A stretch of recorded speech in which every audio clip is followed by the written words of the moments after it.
Vocês estão vendo minha apresentação? Estamos Ok, vendo, estamos te ouvindo. Vê se passa, Alessandra. passa. Passou.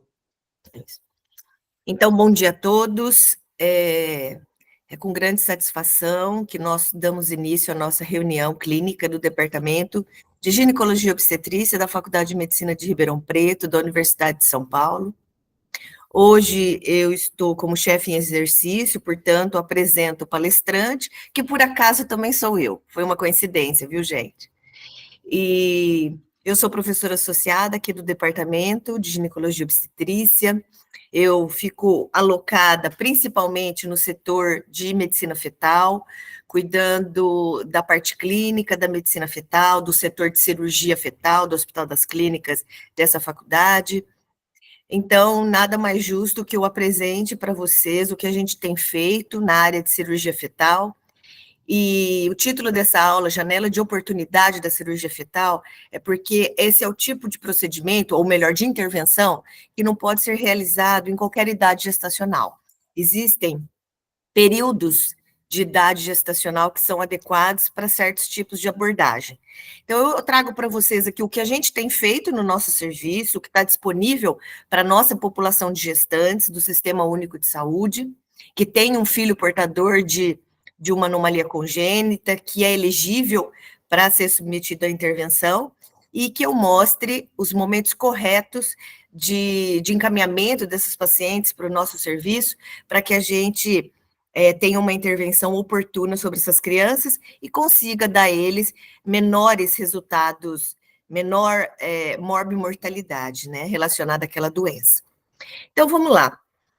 A medicina fetal, propriamente dita, desculpe, a medicina fetal como um todo, mas a cirurgia fetal, propriamente dita, é uma área relativamente nova e em constante evolução, tá?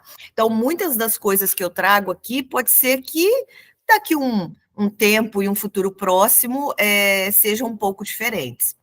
Mas isso é o que a gente tem até o momento. É uma área com intersecção de várias disciplinas, então é uma área multidisciplinar e multiprofissional. As indicações de cirurgias fetais, elas são muito semelhantes às indicações de cirurgias pediátricas, elas só são feitas em momentos um pouco diferentes. E os objetivos da cirurgia fetal é prevenir a mortalidade daquele feto e, claro, em um segundo momento, diminuir a morbidade e melhorar a qualidade de vida daquela criança. Muitas das intervenções não são definitivas, tá? Essas crianças serão abordadas no período neonatal ou durante a sua infância, mas elas realmente, as que são realizadas, trazem melhorias para essa criança. Nós temos intervenções que podem ser realizadas em diferentes anomalias congênitas, então nós temos anomalias aí acometendo diversos órgãos, e só tem indicação de se fazer a intervenção quando a gente tem um prejuízo no desenvolvimento fetal importante ou na sua capacidade funcional relacionada àquele órgão. Ou em situações em que a gente tem uma hidropsia fetal, tá?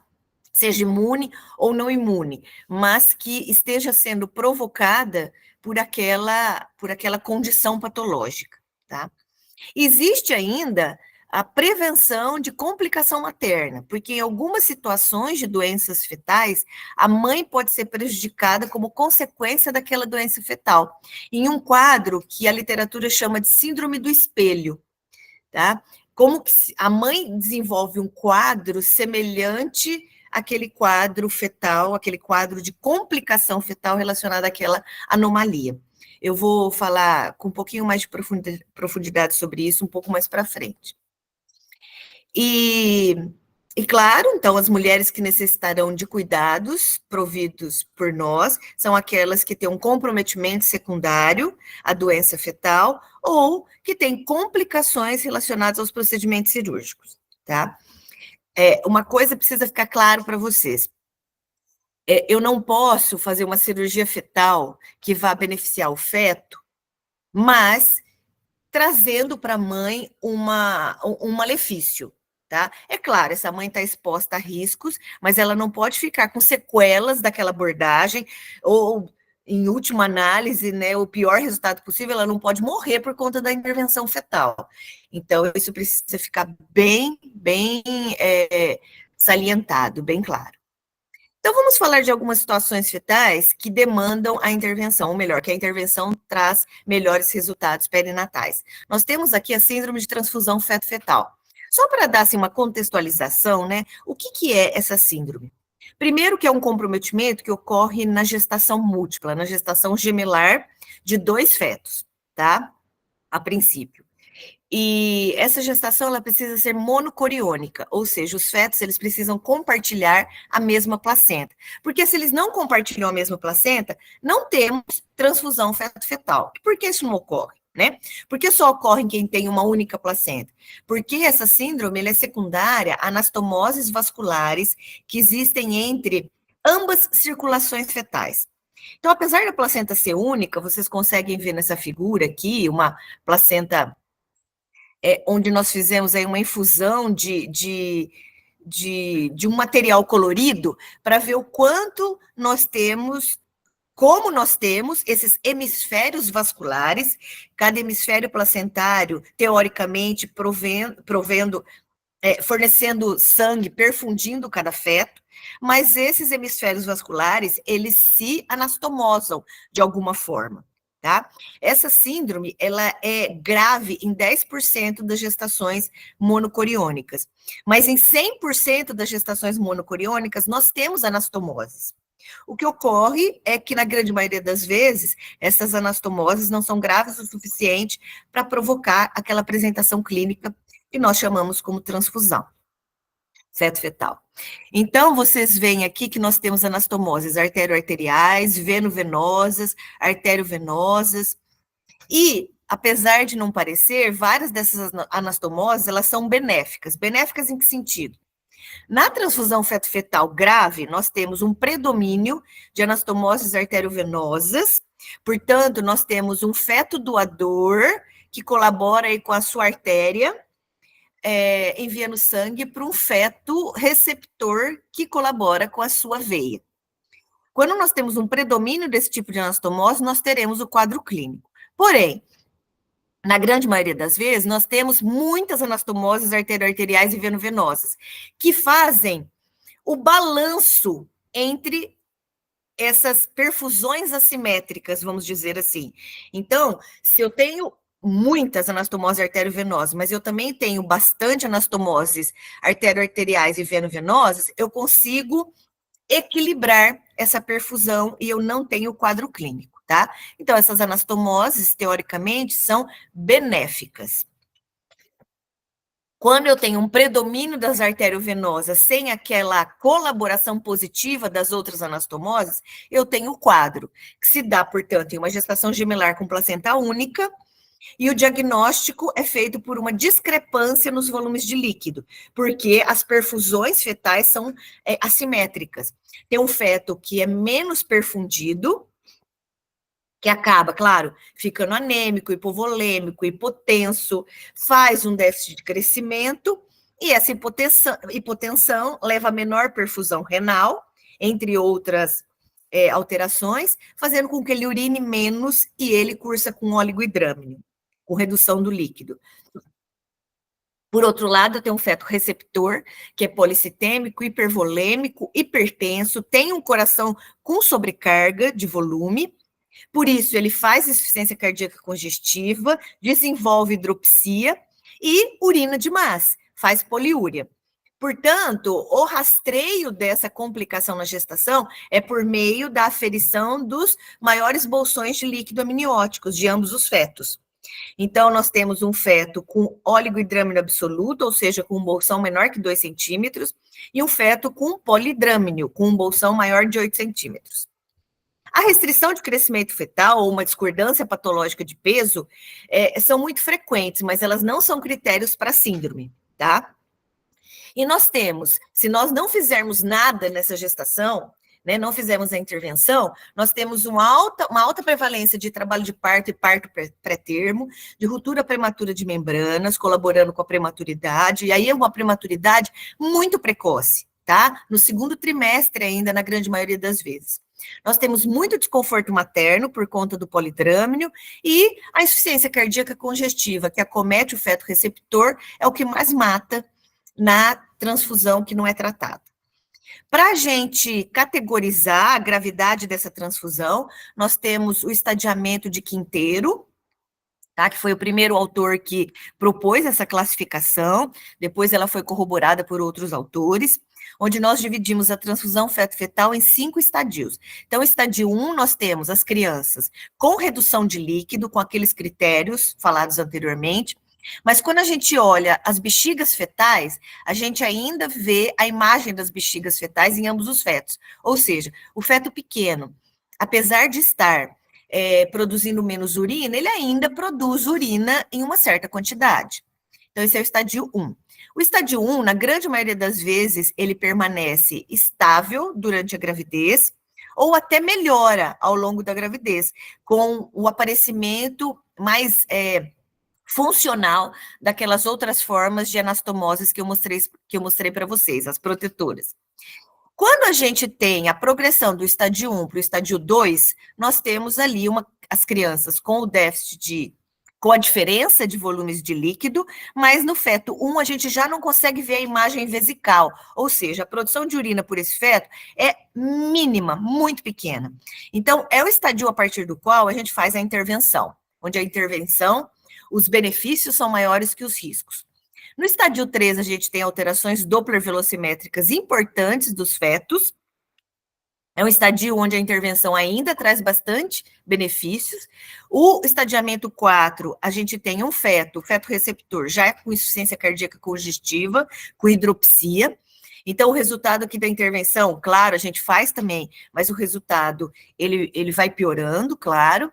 E no estádio 5, já não adianta mais fazer a intervenção, porque a gente tem a morte de um dos fetos, e geralmente é o feto receptor que morre, tá?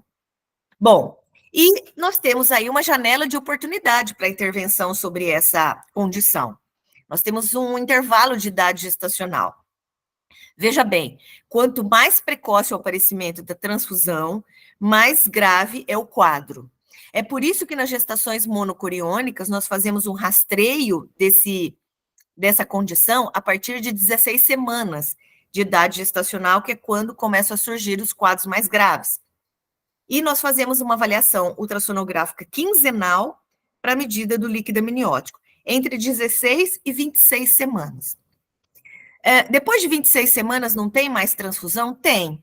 Mas a gravidade da transfusão que surge depois dessa idade geralmente é menor e a intervenção depois dessa idade é mais mórbida do que fazer a conduta expectante,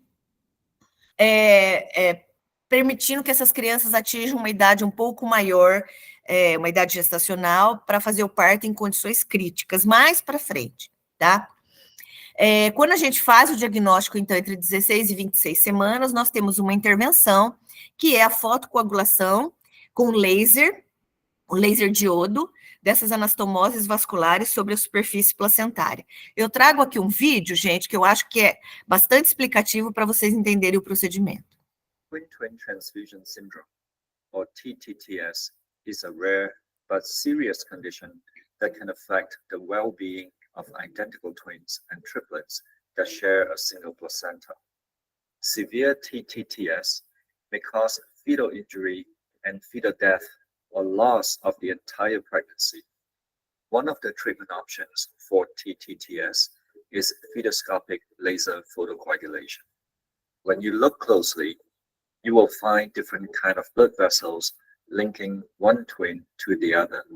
It is believed that when blood flow through these connecting vessels becomes imbalanced, TTTS occurs. Local anesthetics are injected, and a small incision is made before a fetoscope is inserted into the amniotic sac of the recipient twin under ultrasound guidance. The fetoscope is then used to examine the surface of the placenta.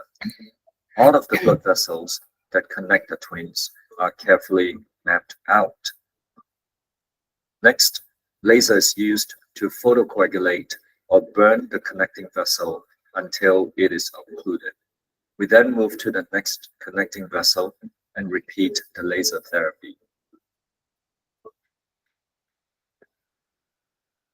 Each of the connecting vessels are sequentially treated with the laser until they are completely occluded.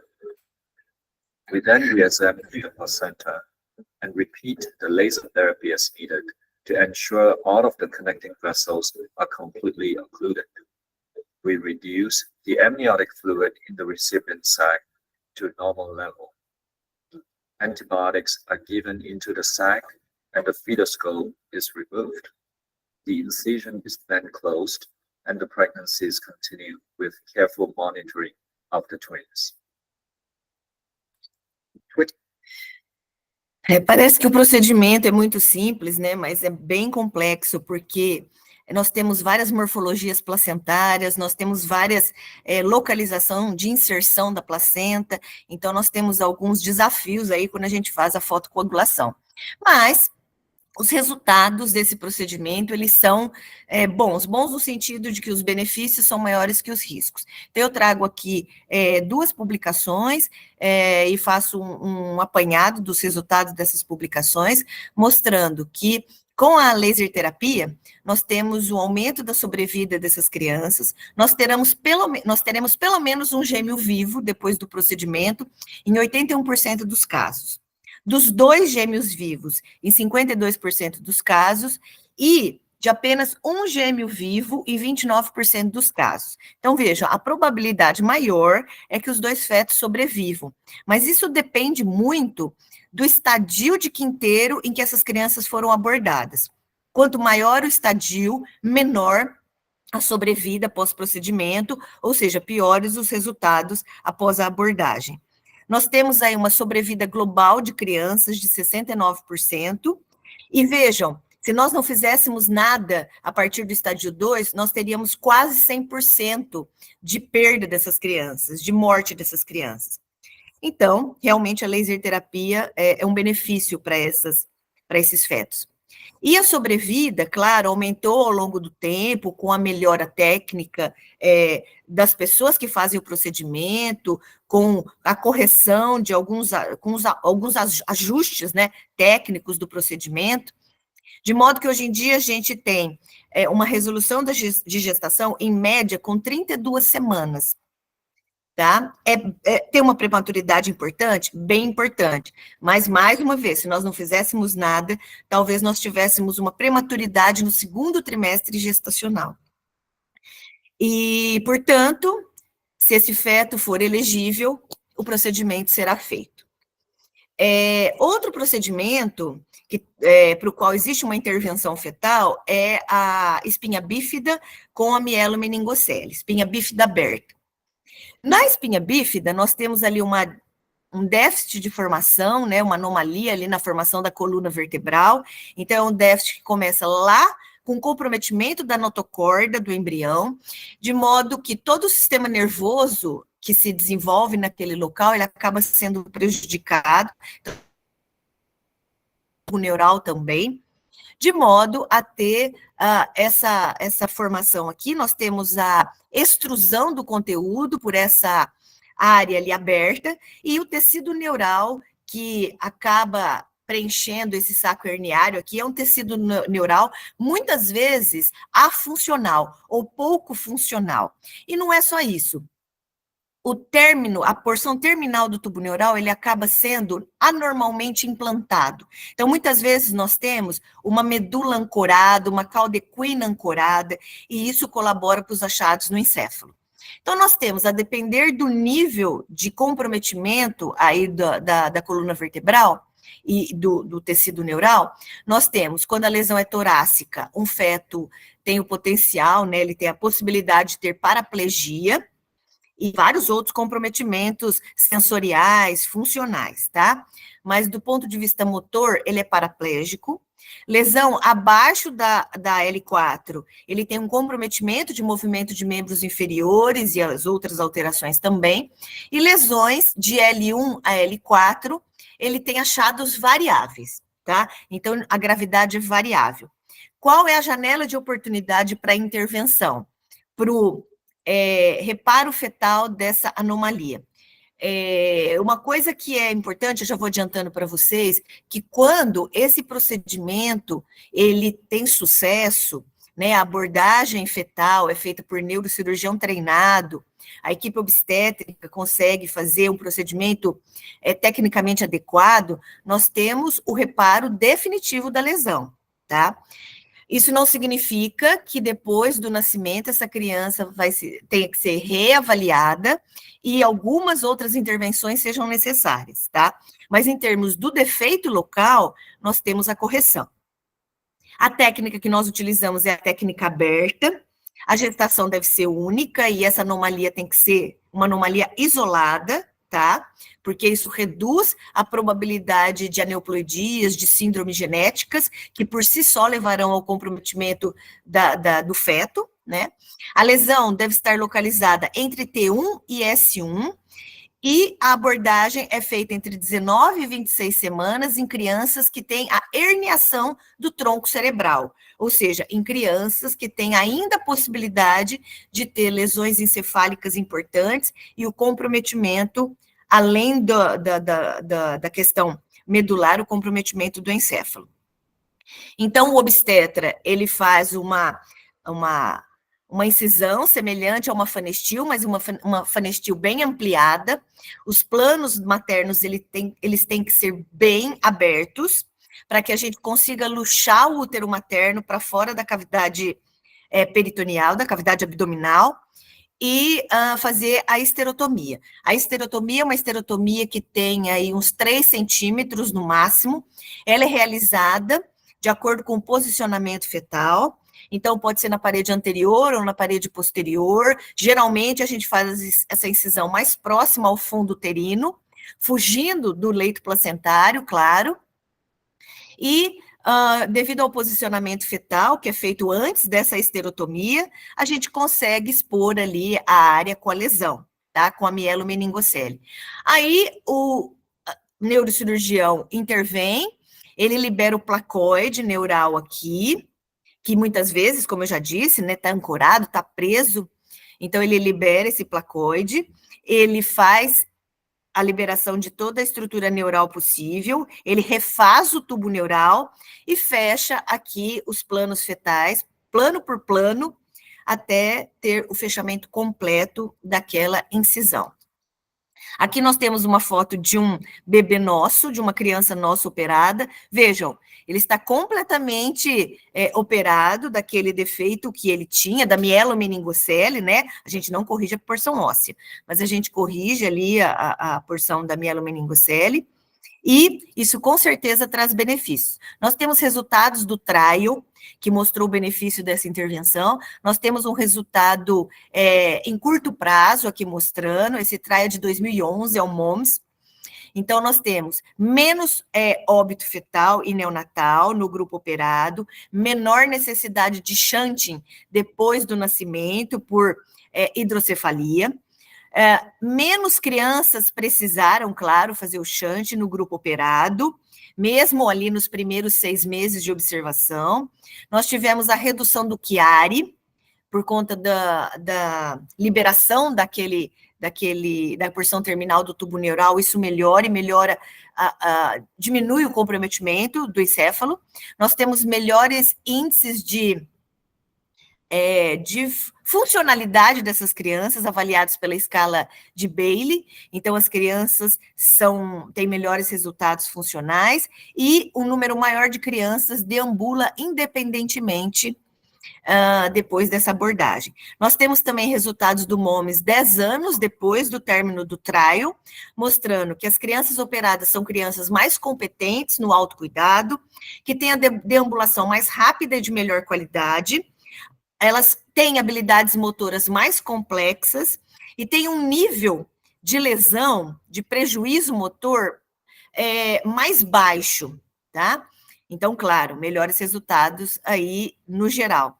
Mas existe um problema, né, com essa abordagem, que é a alta prevalência de prematuridade e de complicações maternas, por ser uma cirurgia aberta, uma cirurgia relativamente grande para essa mãe, tá? Mas a gente percebe que com uma técnica bastante adequada e treinamento da equipe, essas complicações vão diminuindo. Eu tenho a felicidade de dizer, nós já abordamos aqui no serviço 14 pacientes, desde que começamos, isso tem mais ou menos 1 ano e meio, e nós não temos caso de prematuridade, nós não temos intervenções, prejuízos maternos ou complicações maternas graves, tá? Então, felizmente, a nossa casuística ainda é pequena, mas nós estamos muito satisfeitos com a nossa abordagem. Outra anomalia congênita, né, para a qual tem uma abordagem, é a hérnia diafragmática, tá? A hérnia diafragmática é um quadro muito grave, onde a gente tem um defeito de formação de parte ou de todo o diafragma fetal, de modo que os órgãos abdominais, eles sobem para a cavidade torácica. Eles se deslocam para a cavidade torácica, e é claro que isso prejudica todo o desenvolvimento pulmonar, da vasculatura pulmonar, e também sobrecarrega esse coração, com desvio de mediastino, né, com toda a dificuldade vascular, com todo o déficit, dificuldade de retorno venoso que ocorre com essa criança que tem uma pressão intratorácica aumentada, tá? É muito comum ter intestino, né, alças intestinais dentro do tórax, estômago e porções aqui do lobo esquerdo do fígado. Isso vai resultar em até 50% de mortalidade neonatal dessas crianças, por hipoplasia pulmonar e por hipertensão pulmonar. Hipertensão pulmonar é o que mata essas crianças, tá, gente? Muitas vezes a gente precisa fazer uma avaliação bem aprofundada, aliás, em todas as vezes precisa fazer uma avaliação aprofundada, mas nem sempre a gente tem esse tempo disponível por conta da janela de oportunidade. Mas seria interessante fazer o cariótipo para excluir aneuploidias ou micro e duplicações, deleções. A ecocardiografia é importante porque existe uma associação grande entre anomalia cardíaca fetal e essa malformação. E aqui nós temos a janela de oportunidade. Essas crianças têm que ser abordadas entre 27 e 29 semanas. Gestação única, com uma relação entre o volume pulmonar, tá, e o volume do polo cefálico, melhor dizendo, a circunferência pulmonar do pulmão remanescente sobre a circunferência craniana, que é a lung to head ratio, tem que ser menor que 25%, tá? A observada em relação à esperada para aquela idade gestacional. Ou seja, o pulmão tem menos de 1/4 do que se espera que tenhamos para ele. E com a cirurgia fetal, nós temos um aumento de 25% na chance dessa criança sobreviver e sobreviver até ter alta do CTI neonatal. Aqui nós temos uma imagem. Aqui o coração rechaçado completamente para a direita, estômago intratorácico, alças intratorácicas, e aqui a medida que a gente faz aqui da área pulmonar, do pulmão remanescente. A intervenção é por fetoscopia, assim como no laser do gemelar.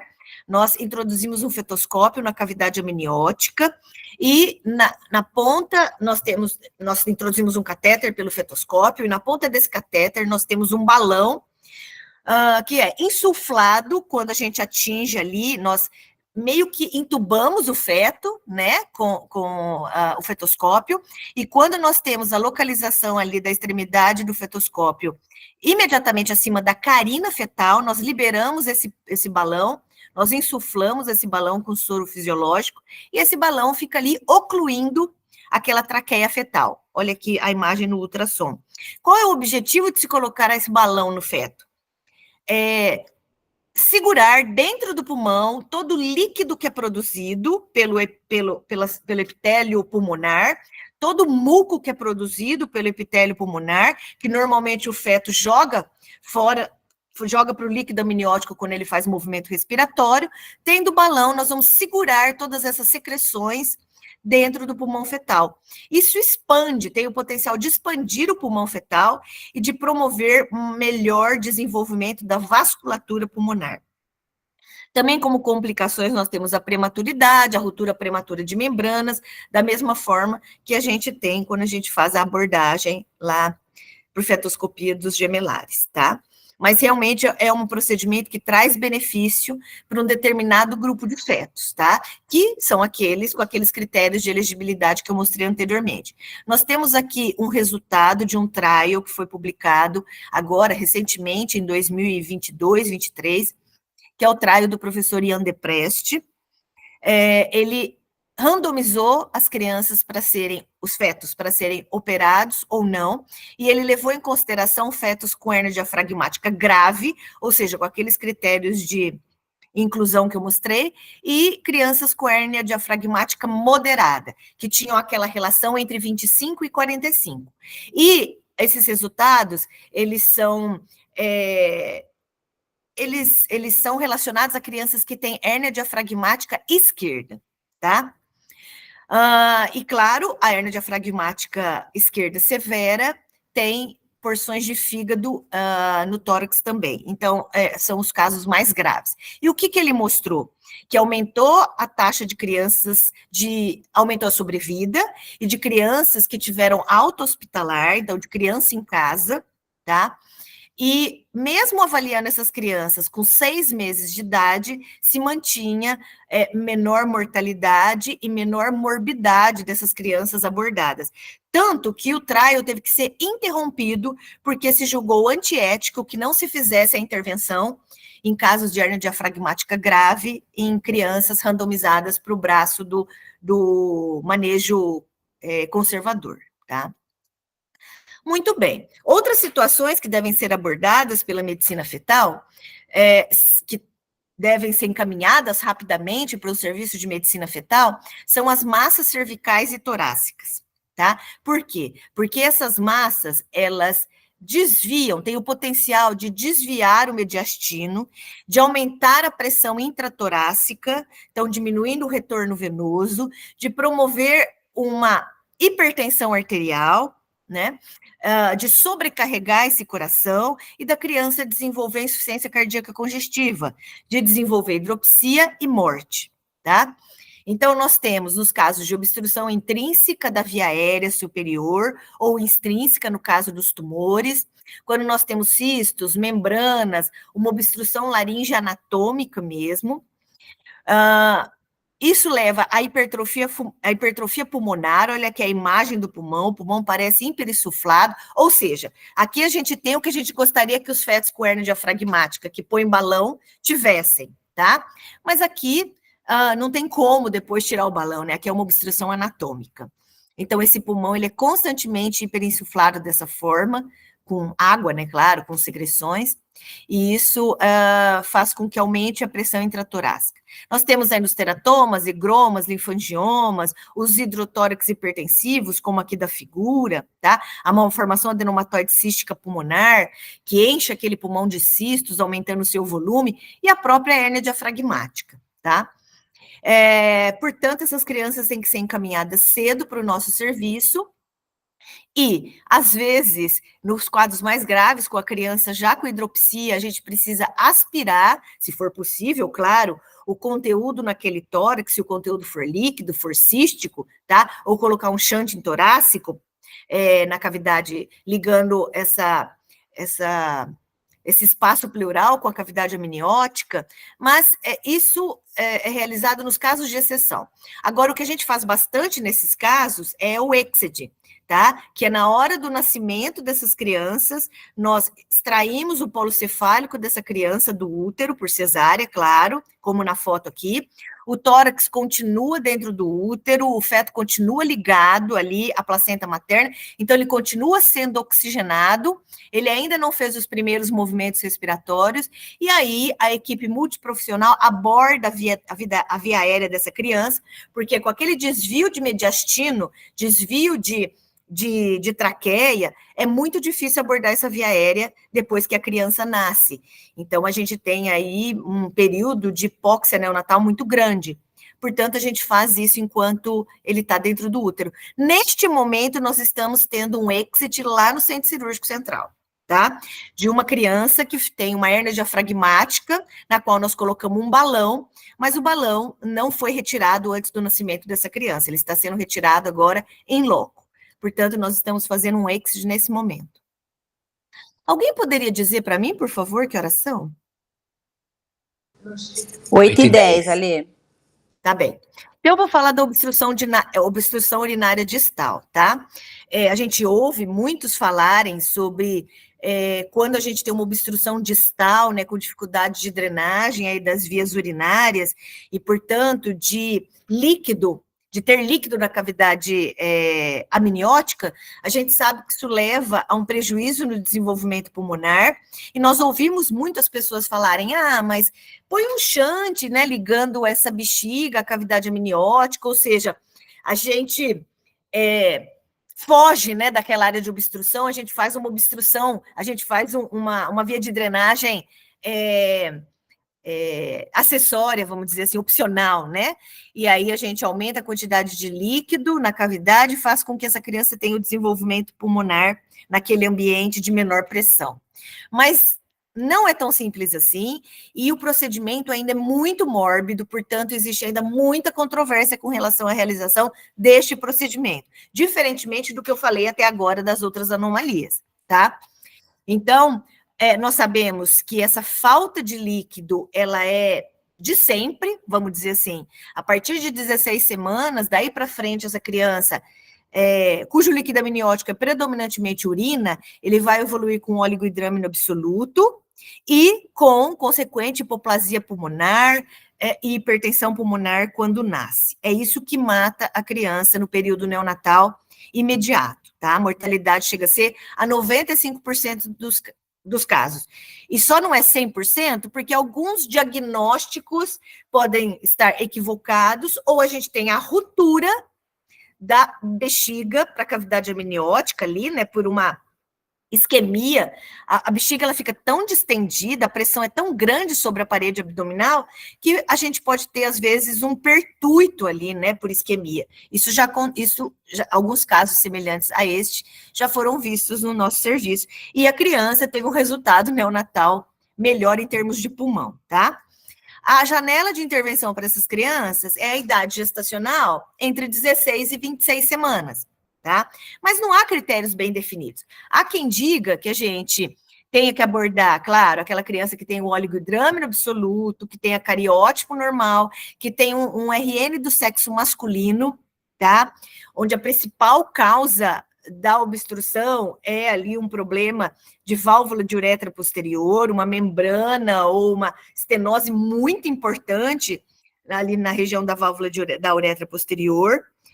Essa criança precisa ter uma bexiga bem distendida, mostrando uma obstrução importante. A gente drena o conteúdo dessa bexiga, tá?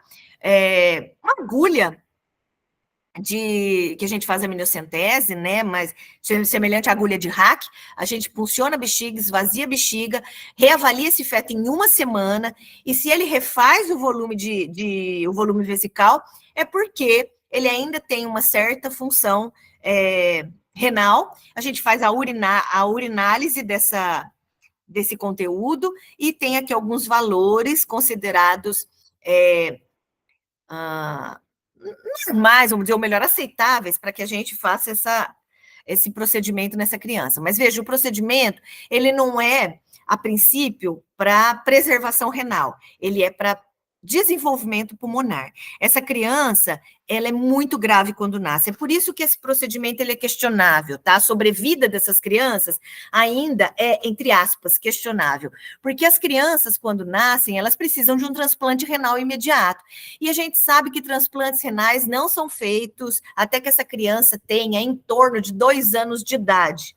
Antes disso, ela precisa fazer diálise peritoneal, e isso muitas vezes leva a complicações tão graves que leva à morte dessa criança. Então, é uma criança muito grave, tá? A gente tem poucos ensaios na literatura. Esse ensaio aqui, esse primeiro, não indica intervenção, e esses 2 ensaios, nós temos um brasileiro fazendo parte desses ensaios, o professor Ruano, ele mostra que houve um aumento de sobrevida da criança em 6 meses, que fazer a intervenção melhorou essa função renal pós-natal, que essas crianças mantinham uma melhor função renal até 2 anos de idade, quando elas foram avaliadas, mas mesmo assim a sobrevida ainda é muito pequena, tá? E a melhora dessa condição fetal ainda é muito insatisfatória, vamos dizer assim. E qual é a intervenção? Existe uma intervenção onde você coloca um shunt, então veja, você entra na cavidade amniótica, o fetoscópio, a gente tem que fazer uma incisão na bexiga, entrar com o fetoscópio dentro da bexiga. No caso do shunting, não, né? A gente faz a punção da bexiga, introduz o pigtail e a gente comunica a cavidade vesical com a cavidade amniótica. Mas esse shunting, constantemente, ele é deslocado, o procedimento tem que ser refeito, isso só vai acrescentando morbidade. E tem a ablação da válvula de uretra posterior com fotocoagulação. Então, nesse caso, a gente tem que entrar com o fetoscópio dentro da bexiga, identificar aqui a uretra posterior, a membrana, e coagular essa membrana, fulgurar essa membrana, tá? Então, vejam, essa criança tem muita morbidade, é uma criança com altíssimo potencial de incontinência, de lesão vesical importante. Portanto, por isso é um procedimento, nós não realizamos no HC, e por estar aguardando melhores resultados aí desse procedimento, ou não, né? E uma outra intervenção, gente, a última intervenção sobre a qual eu vou falar, é a anemia fetal, tá? Também existe uma janela de oportunidade para essas crianças chegarem no serviço de medicina fetal. E por que uma criança faz anemia, né? Seja por uma alimunização materna, alimunização imune, essa paciente produz anticorpos contra antígenos eritrocitários, tá? E a principal, a mais grave, é contra o antígeno RH.